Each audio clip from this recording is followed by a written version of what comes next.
Hello students, welcome to my channel. This is me Karishma Bajaj from Digital Study, and today we are starting lesson 5 exponent and powers. तो जैसा कि हम हर chapter के starting में करते हैं कि चैप्टर शुरू करने से पहले हम उसके कुछ बेसिक कॉन्सेप्ट, बेसिक रूल्स ध्यान से समझ लेते हैं और उसके बाद ही हम एक्सरसाइज शुरू करते हैं। तो आज के इस वीडियो में हम चैप्टर 5 से रिलेटेड सारे बेसिक टर्म समझेंगे, देन नेक्स्ट वीडियो में एक्सरसाइज 5.1 सॉल्व करेंगे। तो चलिए शुरू करते हैं। So first term is exponents. The number of times a number is multiplied by itself is called the exponent.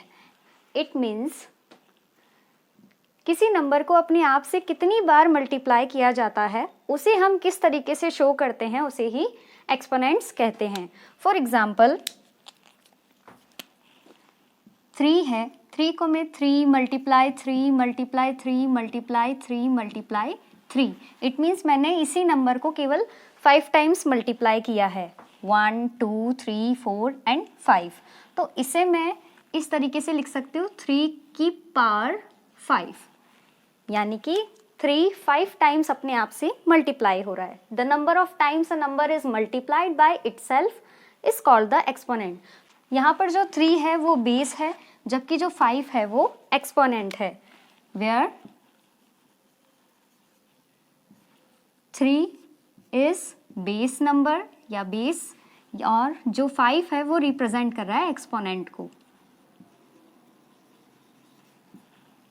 इसे हम पावर भी कह सकते हैं। The second topic is how to express in exponential form और इन टर्म्स ऑफ एक्सपोनेंट्स, यानी कि हम किसी नंबर को एक्सपोनेंट में कैसे शो कर सकते हैं। इसके लिए मैं एक एग्जांपल करके बता रही हूँ, दैट इज 64। अगर आपको कहा जाए कि 64 एक नंबर है जिसे आपको in terms of exponent show करना है, या फिर लिखा हुआ आ जाए प्रोडक्ट ऑफ प्राइम्स में आपको इसे शो करके दिखाना है, तो आप इसे कैसे करेंगे। तो इसे करने के लिए आपको क्या करना है, 64 का प्राइम फैक्टराइजेशन करना है। प्राइम फैक्टराइजेशन इट मीन्स इस तरीके से हम इसे प्राइम फैक्टर्स निकालेंगे। सबसे पहले 2 से डिवाइड करेंगे तो आएगा 32, देन 2 अगेन 16, 2 8 जा 16, 2 4 जा 8, 2 2 जा 4, 2 1 जा 2। ओके, इसके बाद में आपको इसके सारे प्राइम फैक्टर्स जो है उन्हें मल्टीप्लाई फॉर्म में लिखना है। 2 multiply 2 multiply 2 multiply 2 multiply 2 multiply 2, 1 2 3 4 5 6, यहाँ पे भी 1 2 3 4 5 6, यानी कि 2 एक सेम डिजिट है जो 6 टाइम्स मल्टीप्लाई हो रहा है। तो इसे हम लिख सकते हैं 2 की power 6। It means 2 is the base number. ये सेम नंबर आपस में ही अपने आप में ही 6 बार मल्टीप्लाई हो रहा है, तो 1 2 3 4 5 6, ये 6 इसकी पावर या एक्सपोनेंट कहलाएगी, जबकि 2 इस तरीके से लिखा जाएगा। The next topic is laws of exponents, यानी कि कभी कभी हमारे सामने ऐसे क्वेश्चंस आते हैं जिसके अंदर नंबर्स के ऊपर उनकी पावर लगे हुए हैं और उनके बीच में मल्टीप्लाई या डिवाइड एट्सेट्रा हो रहा है, तो उन्हें हम सिंप्लीफाई कैसे करेंगे, उन्हें हम सॉल्व कैसे करेंगे। तो उसके लिए कुछ लॉज ऑफ एक्सपोनेंट बनाए गए हैं। तो ये सारे एक तरीके से फॉर्मूलाज है जिन्हें आपको अच्छे से याद करना है, और इन्हें समझना जो होगा वो हम जब क्वेश्चंस करेंगे, क्वेश्चन सॉल्व करने की हमारी प्रैक्टिस कितनी होगी, फ्रिक्वेंसी कितनी होगी, उसके बेस पर आपको सारे फार्मूला अच्छे से समझ में आ जाएंगे। तो फर्स्ट थिंग तो ये है कि आपको फार्मूलाज याद करने हैं। सो अगर a की पावर n है तो यहाँ मैं a को कहूँगी बेस नंबर, यानी a कहलाएगा बेस नंबर, जबकि n को हम कहेंगे एक्सपोनेंट। ओके, तो ये जानने के बाद में आपको सारे फार्मूलाज समझने हैं। अगर बेस नंबर सेम हो, यहाँ पे a और a दोनों नंबर सेम है जबकि इनकी एक्सपोनेंट डिफरेंट है, पावर डिफरेंट है, इस तरीके से क्वेश्चन हो तो इसे हम कैसे सॉल्व करेंगे।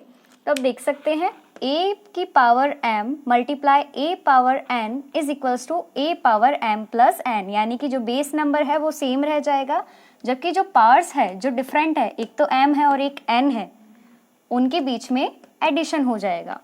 Similarly a power m divide bye a power n, इस बार डिवीजन आ गया है, बेस नंबर सेम है और एक्सपोनेंट चेंज है, तो इस सिचुएशन में जो एक्सपोनेंट्स है उनके बीच में सब्ट्रैक्शन हो जाएगा। It means a power m minus n हो जाएगा। a power m multiply b power m। इस बार क्या हो गया है कि जो एक्सपोनेंट है वो तो सेम है लेकिन बेस नंबर चेंज है। एक बार तो a आया है और एक बार b आया है। इस सिचुएशन में आपको क्या करना है, जो बेस नंबर्स हैं उन्हें तो मल्टीप्लाई कर देंगे और जो पावर है जो कि सेम है उसे हम ब्रैकेट बना करके दोनों की पावर एक ही हो जाएगी। a power m divide by b power m is equals to a upon b whole power m। It means यहाँ डिवीजन सॉल्व हो जाएगा ब्रैकेट में, देन उनकी पावर सेम ही रहेगी, उसमें कोई कैलकुलेशन नहीं होगा।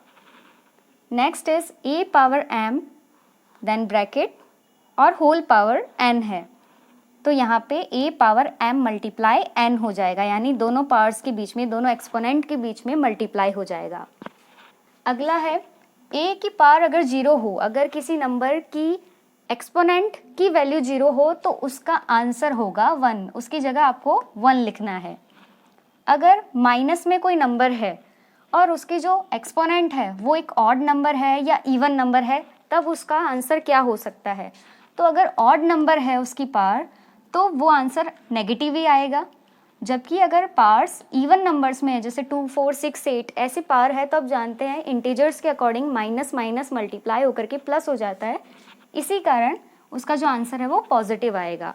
सो यहाँ पे मैंने -1 लिखा है जबकि यहाँ पे मैंने +1 लिखा है। अगला टॉपिक है स्टैंडर्ड फॉर्म। स्टैंडर्ड फॉर्म आपने रैशनल नंबर में भी पढ़ा है तो आपको कंफ्यूज नहीं होना है। एक्सपोनेंट वाले चैप्टर का स्टैंडर्ड फॉर्म अलग है, यहाँ पे हम स्टैंडर्ड फॉर्म इसलिए यूज़ लेते हैं ताकि हम लार्ज नंबर्स को, बड़े से बड़े नंबर को शॉर्ट फॉर्म में किस तरीके से एक्सप्रेस कर सकते हैं उसे हम यहाँ पे स्टैंडर्ड फॉर्म कहेंगे। सो a number is said to be in the standard form if it is expressed as a multiplied 10 power n।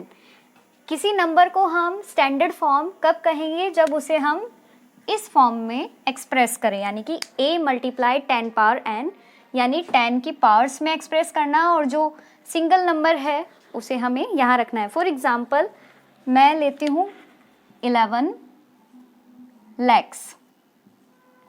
ये 11 लाख एक नंबर है, इसे स्टैंडर्ड फॉर्म में कैसे हम शो कर सकते हैं, तो इसके लिए हमें क्या करना है, इसे एक तरीके से सबसे पहले मुझे एक्सपेंडेड फॉर्म में कन्वर्ट करना है। सो एक्सपेंडेड फॉर्म में अगर मैं कन्वर्ट करूँ तो इसमें कितने टेंस है, जितने की जीरोज़ है, 1 2 3 4 5 जीरोज़ है, प्लस मैं ये डिजिट भी यहाँ पे काउंट कर लूँगी, यानी यहाँ से भी मैं अगर 10 निकाल लूँ तो यहाँ पे 6 जीरोज़ है। तो इसे मैं इस तरीके से शो कर सकती हूँ 1.1 मल्टीप्लाई 10 पावर 6। अगर आप 1.1 को 10 की power 6, 10 power 6 it means 1.1 multiply 1 2 3 4 5 6, इससे आप मल्टीप्लाई करोगे तो सेम यही वैल्यू यहाँ पे आ जाएगी। तो इस तरीके से लार्जर नंबर को आप इस फॉर्म में अगर शो करते हैं तो उन्हें हम स्टैंडर्ड फॉर्म कहते हैं।